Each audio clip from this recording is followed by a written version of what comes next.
Llevo mucho tiempo mirando a ver cómo montaba este vídeo, cómo lo hacía, es decir, cómo planteaba un vídeo explicando cómo ganar, o trucos o consejos para ganar un poco más a los juegos de mesa, o cómo yo personalmente enfrento muchas situaciones dentro de los juegos de mesa para intentar optimizarlas de la mejor forma posible.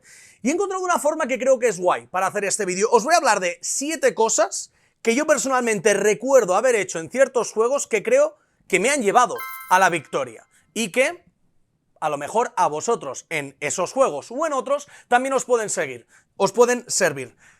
Os lo explico ahora enseñándoos los ejemplos. Bienvenidos a la mesa de Dan.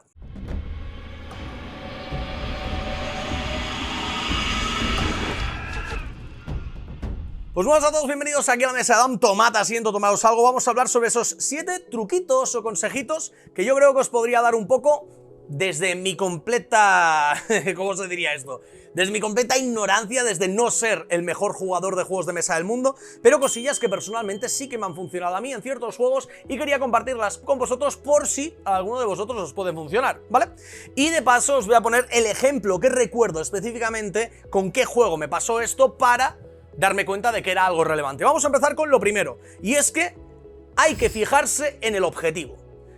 Cada juego de mesa tiene un objetivo que es lo que te da puntos de victoria y es lo que te va a hacer ganar. Que tú hagas una jugada muy loca, que haga muchos combos y que te permita hacer como una jugada muy larga y que parece muy impresionante, si en el fondo después no te va a hacer ganar más puntos de victoria o más cosas que te lleven hacia esa victoria, dicho combo no es interesante y seguramente hay alguna opción más óptima. Esto me pasó con el Res Arcana.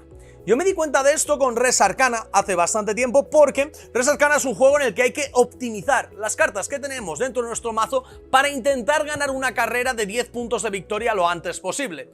Y lo que me pasaba personalmente con el juego era que yo tenía en mi mente que lo que tenía que hacer era combar al máximo posible, intentar sacar el máximo de recursos para sentirme bien. Mis turnos eran mucho más largos que los de mis oponentes, pero solía perder. Porque mis cartas estaban centradas en ganar recursos y en combar y en generar sinergias entre ellos, pero no había ninguna cosa que me hiciera convertir todos esos recursos o todos esos combos en puntos de victoria para ganar finalmente la partida. Así que creo que es muy importante fijarse en cuál es el objetivo final de la partida, que en la gran mayoría de juegos es ganar puntos de victoria.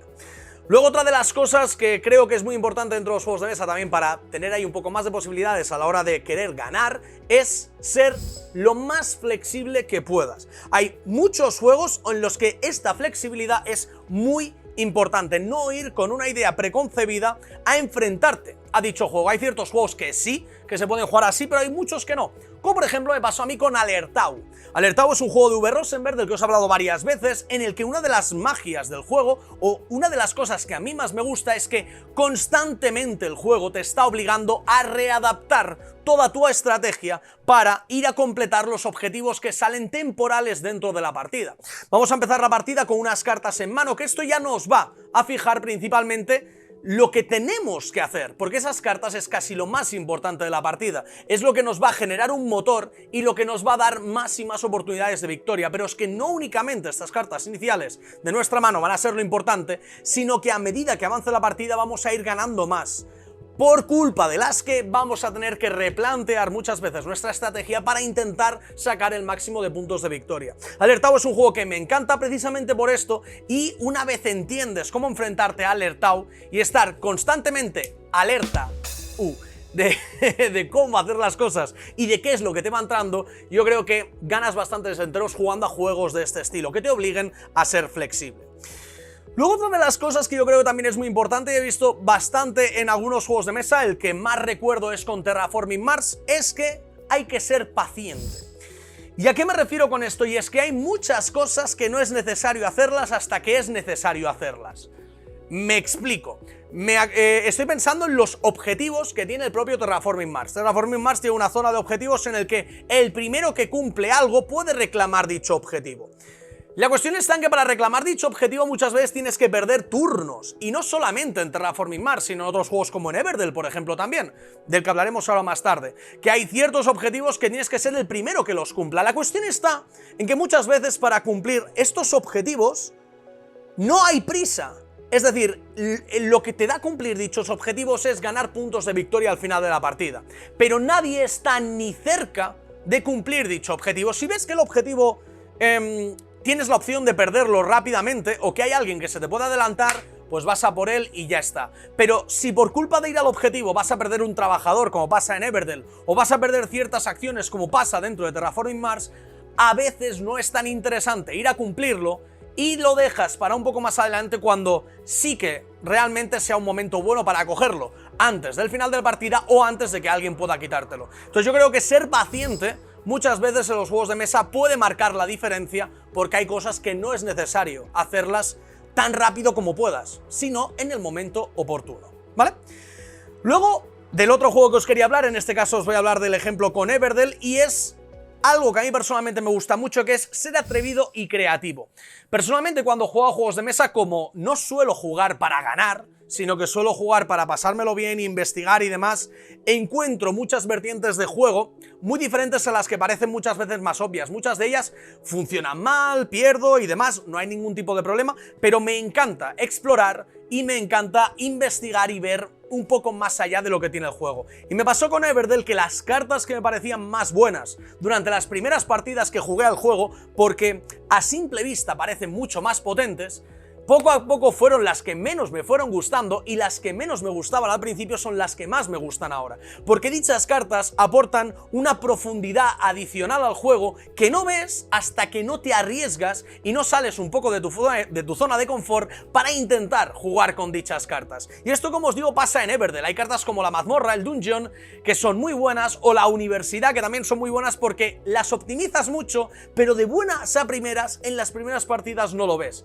Solamente lo ves cuando te arriesgas y cuando intentas buscar nuevas estrategias y encuentras que realmente el valor que se le saca a dichas cartas y a dichas estrategias es mucho más fuerte. Y esto se puede extrapolar a muchos juegos. Jugar a un juego, al menos personalmente para mí, muchas veces siempre de la misma forma, me parece aburrido. Me gusta explorar muchas estrategias diferentes para ver un poco cómo puede funcionar el juego. Cosa que, por ejemplo, me pasa con juegos como el Great Western Trail, que hay muchas mecánicas diferentes de juego y me gusta explorar, ir a partidas que voy a edificios, partidas que voy a vender vacas, partidas que voy a posicionarme por el tablero, muchas cosas diferentes que puedes hacer dentro del juego, mover la locomotora, ir a personajes.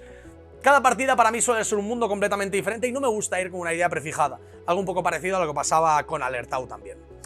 Luego, hay otra cosa que yo creo que es súper importante, sobre todo si os apetece, pues eso, tener más posibilidades dentro de los juegos, y además también yo creo que mejora la experiencia general de los juegos de mesa, y es estarte pendiente de la partida. Saber lo que pasa en la partida es muy importante. Me ha pasado muchas veces que he hecho cosas, como lo que os decía antes, adelantarme a alguien cogiendo un objetivo y tal, y me ha pasado que la persona me diga, oye, pero si eso iba a hacerlo yo, y yo contestarle, claro, pero es que estabas con el móvil. Yo cuando he hecho el turno anterior, que he cogido la cuarta casa que me permite ya colocarme el objetivo, tú estabas sí con el móvil. Te ha tocado el turno, no lo has hecho, pues lo he hecho yo antes que tú. Ah, ¿qué tal? Si te estás dentro de la partida, muchas veces estás más pendiente de lo que pasa y estas cosas no suelen pasar, ¿vale? Y te quedan mejores experiencias de juego. Además, si estás jugando, estate jugando y estate con la gente que hay por ahí, ¿no? Yo creo que también es un poco lógico, al menos a mí me lo parece. Y para este caso quería meter juegos como Bonanza. Bonanza es un juego que te obliga a estar 100% pendiente si quieres estar al kit de la cuestión, porque es un juego puro de negociación. Entonces, si estás en la partida, sabes lo que el resto necesitan y sabes cómo intentar arreglártelas para hacer tratos con los demás, que ellos ganen, pero tú ganes también, muchas veces vas a generar mucho más de lo que el resto van a generar, porque hay jugadas muchas veces en Bonanza que pueden parecer buenas para ambos, y lo son, pero que sean jugadas buenas para los dos significa que nosotros dos estamos ganando. Si yo tengo a 3 oponentes en Bonanza y yo cuando hago un trato contigo gano 1, cuando lo hago contigo hago 1 y cuando lo hago contigo gano 1, vosotros 3 habéis ganado 1 cada uno, pero yo he ganado 3. Entonces, siempre hacer tratos buenos en juegos como Bonanza es bueno, y para eso tienes que estar en la partida y estar muy pendiente de qué es todo lo que tienes que hacer. Y eso yo creo que es muy importante, estar en la partida, no solamente por el tema de la experiencia de juego, sino también porque creo que puede dar partidas. Me quedan un par de cosillas que quería comentaros, y la primera es, bueno, la penúltima de la que me gustaría hablaros es encontrar puntos de ventaja. Y esto pasa mucho, sobre todo en juegos de draft. Encontrar los puntos de ventaja es muy importante, y esto lo tengo como un poco más visto en juegos como War Chest. War Chest es un juego personalmente que me encanta para 2 jugadores, en el que al principio de la partida, cuando ya sabes jugar, cuando ya echáis partidas un poco más en serio, las unidades del juego se draftean. Los jugadores van a seleccionar qué unidades va a jugar cada uno durante esa partida. Entonces creo que es muy importante saber cuáles son tus puntos de ventaja con dichas unidades para saber aprovecharte al máximo de ellas. Es decir, si el otro jugador elige una unidad que únicamente puede atacar a cuerpo, es posible que a nosotros nos interese una unidad que pueda atacar a distancia. Si el oponente coge una unidad que se puede usar a distancia, nos interesará coger una unidad que se mueva rápido, para poder movernos hasta el lado de dicha unidad que pega a distancia. Si el oponente juega una unidad así, nos interesará a lo mejor coger una unidad que haga retaliate, que cuando se te acerca mucho tenga la capacidad de pegar fuego. Es decir, siempre intentar buscar como la forma de contrarrestar lo que hace tu oponente, ya no únicamente en un draft, sino en las decisiones que tomas también durante las partidas. Os ponía el ejemplo de War Chest, pero podría ser muchos otros ejemplos. Y por eso creo que es muy importante saber ver esos puntos de ventaja muchas veces de si mi oponente hace esto, yo puedo contestar con esto, y esto es mejor que lo que él ha hecho, pero no siempre esto es mejor. Esto es mejor ahora porque mi oponente específicamente ha hecho esto, ¿vale? Y la última cosilla que os quería comentar es algo que he visto sobre todo en los juegos de cartas coleccionables y en los juegos competitivos. Y esto yo creo que es una recomendación bastante buena para no solamente dichos juegos, sino también para los juegos de mesa, y es no automatizar.